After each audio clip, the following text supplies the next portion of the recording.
From east to west, he's got the smarts. When things are jokes and lots of farts. He's got no talent and his heart is lame. Everybody knows it's Hanksy. That's me!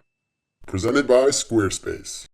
Howdy, y'all. I'm down in the heart of Texas, that super chill Lone Star State, home of handguns and hot buns. Austin, Texas is known for great food, live music, and that good/bad booze drain known as 6th Street.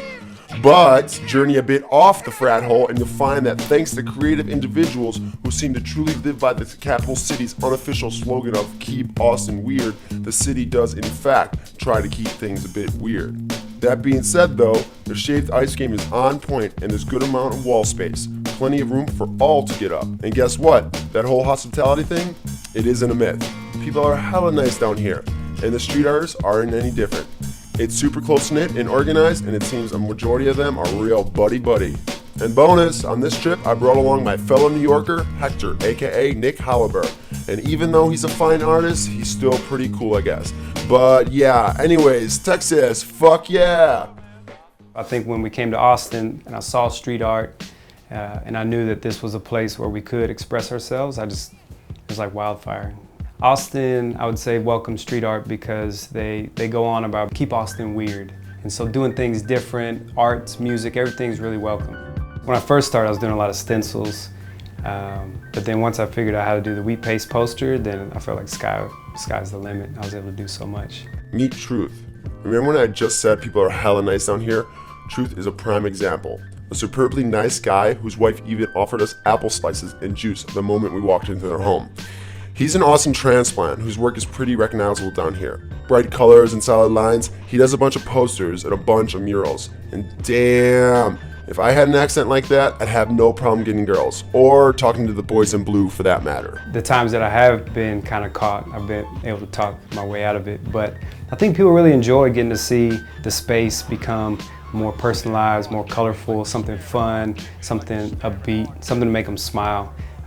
So I really kind of got excited about that. A good friend of Truth's is Jason Etherly. A tatted up BMX kid who has been hawking art since he was out of high school, I completely respect Jason for being a damn good hustler. In addition to a solid stream of gallery work, he's made it a point to stand out amongst the street art packed in Austin. Because during my short stay in the city, I saw Jason's royal moniker more times than I can count. It's basically Queen Elizabeth with a paint mask on, tattoos on the neck to represent tattoo culture. And I've had a lot of females in my life go through a lot of things, so I think it represents their struggle and their embodiment of letting me do what I want to do. Anywhere from stickers to huge rollers, Jason has perfected that image. Legal to illicit, he can get that baby up real swift and real quick. The mediums that I like to work with the best are roller and spray paint, roller paint, and I use an extension pole with just foam pads on the end of it, and house paint. You know, we always wanted just that signature or that bomb or your name repeated over and over again, and I just wanted to do it for the art, so it doesn't have my name on it. I run with my real name, Jason Etherly, because I've worked galleries my whole life, and so it's kind of a scary thing, but it's also something that's just with me, and I try to be true and honest to people. I've already said Jason and Truth are good buds, but the thing is, so is everyone else. Austin's street art community is super friendly. It's organized and well coordinated and surprisingly methodical given how relatively young the family is. And why do I say family? And we like to say family more than it's not a crew, it's not like anything like that. We're just a group of like-minded people that want to, make a mark in our city. This is Mouth. FYI, that's probably not his real name.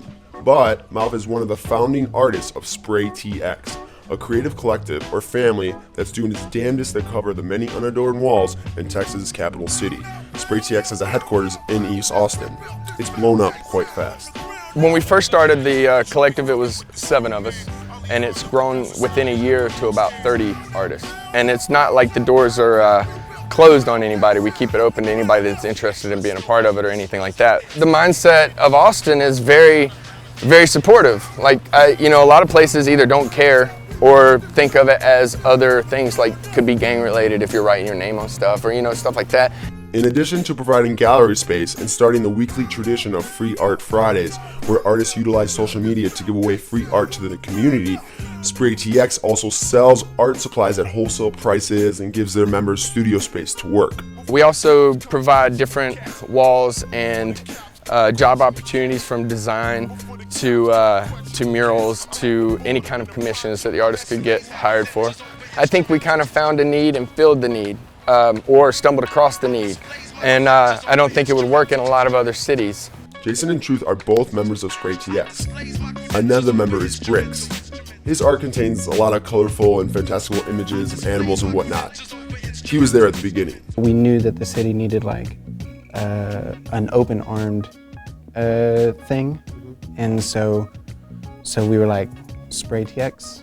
And so by doing that, we were able to like kind of have that accessibility for the public, you know, for us to say like, you know, we're not like the scary people that are trying to like ruin your property, you know, like we're here trying to like put a smile on your face, like brighten up gray walls or whatever. It has been crazy within the last couple of years. Like it has really, really picked up. But it's not all Spray TX and nothing else. There are other crews and collectives currently hitting the streets. But Spray TX is a great example of a number of talented people joining forces, coming together to show their Texas community, hey, street art and graffiti isn't all destruction and hood rat shit. They're combining both numbers and paint to take back the streets and all that gung-ho street art empowerment bullcrap. But hey, let's face it, I mean, gray walls are goddamn boring. It is an actual community. So there are still people that do it out on their own, but a lot of us artists have kind of band together, do projects together.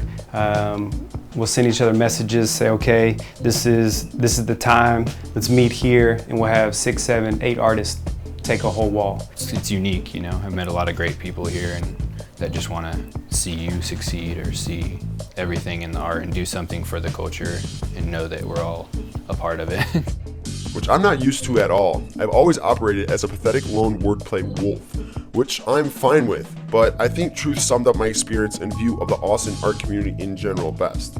So yeah, it's just a good opportunity to have brothers and sisters that have the same passion that you have. Ah shit, that's the truth by Truth. Man, Austin was great, and honestly, with such nice, gentle, no-snow winters, I can say that I'll be visiting the city more and more during those 4 months when NYC is balls deep in sloppy snow and bitter cold. Plus, would you look at that BBQ? What? That's what I'm talking about. I had the meat sweats for fucking days. But in conclusion, there are plenty of walls here in Austin, plenty of opportunities to get up, and there's a sense of camaraderie that I'm not quite used to. See, lots of places have a dog-eat-dog, shake your hand while pissing your pocket mentality. Chalk it up to competition, I guess, which probably does exist in Austin, but hell, as a visitor, I didn't see it. So thanks for everything. I was able to get some art up, and so was my man Nick. And even though I've tried to see the underwhelming bridge bats be not so underwhelming, there's always my next visit. Oh, and Hope Outdoor Gallery was super rad. Goodbye, Texas, and good luck.